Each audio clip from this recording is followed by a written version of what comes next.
Hello and welcome. My name is Biagio Mazza, Pastoral Associate at St. Sabina Parish in Belton, Missouri, and I'm here to welcome you to another Do You Know series question. As we continue our reflections on our lived faith experience and on the Gospels, the Lenten Gospels in Lectionary Array, today's Do You Know question is, do you know why the Transfiguration is proclaimed on the second Sunday of Lent? The Transfiguration is a rather odd story in the Gospel traditions. It echoes many of the themes and some of the characters in the Hebrew Bible. For example, when we talk about the mountain were places where divine revelation occurred and very much connected to the Moses and the wandering in the deserts and Mount Sinai. The appearance of Moses and Elijah at the Transfiguration actually, connect with the law and the prophets, the bulk of the Hebrew Scriptures, with Moses representing the prophet, Moses representing the law, and Elijah representing the prophets. As a matter of fact, Elijah is connected to John the Baptist as the forerunner of the Messiah, whereas Moses becomes a foreshadowing of the Savior, the Messiah who is to come, namely Jesus in this particular case. As a matter of fact, too, both in Elijah and Moses both supposedly are supposed to have not died, but mysteriously joined with God.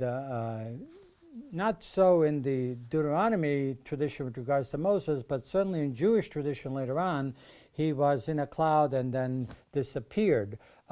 Heavenly voices are always connected with God's revealing God's self in and through a cloud, the presence of God. And the tent that are spoken of by the disciples are connected to the Tent of Tabernacles, which is the fall festival of the Jewish celebration of wandering in the desert.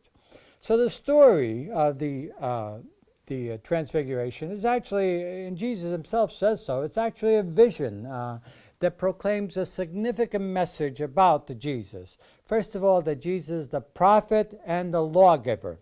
And at the very same time, it reveals God's power and glory.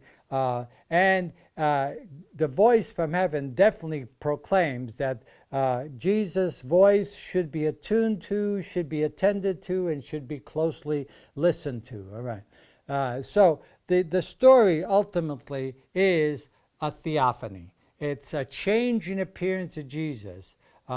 Jesus doesn't change, but rather what's happening is a self-revelation. A theophany is a self-revelation of God.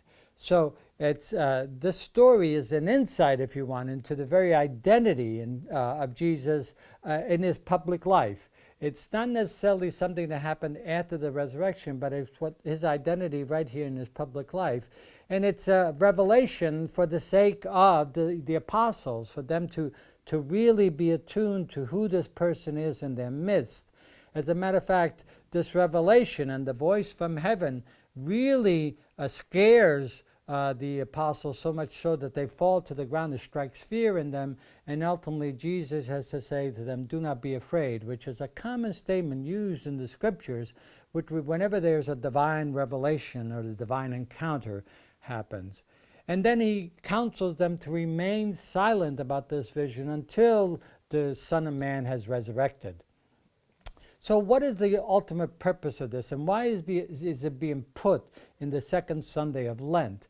Well, there's a very strong connection between the temptation of Jesus that we get in the first Sunday of Lent and the Transfiguration, the second Sunday.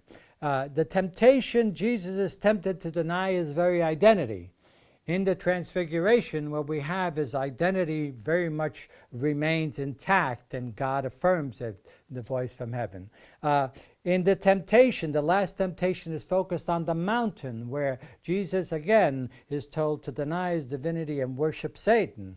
Whereas in the Transfiguration, the defeat of Satan and the refusal to bow down to Satan, that victory is confirmed by the God's voice. So the Transfiguration is an event in which Jesus is not changed, but actually his true identity comes forward. And the temptation for us is to kind of capture that identity and want to put it into our own little tent, just like Peter says, isn't it great to have you in a tent? But God will not be boxed in. And this is a manifestation of the fact that God's glory and God's power is at work. Even as we struggle through this season of Lent and focus on our own conversion process, this focus on the Transfiguration reveals to us who Jesus truly is and who we can become and can really grow during this season of Lent in our conversion process to be more and more like Jesus. So I hope this has helped to explain why the Transfiguration is really placed on the second Sunday of the Lenten season, and I hope you'll return again to more Do You Know series question as we continue to unpack the Lenten Gospels in Lectionary Year A. Thank you very much.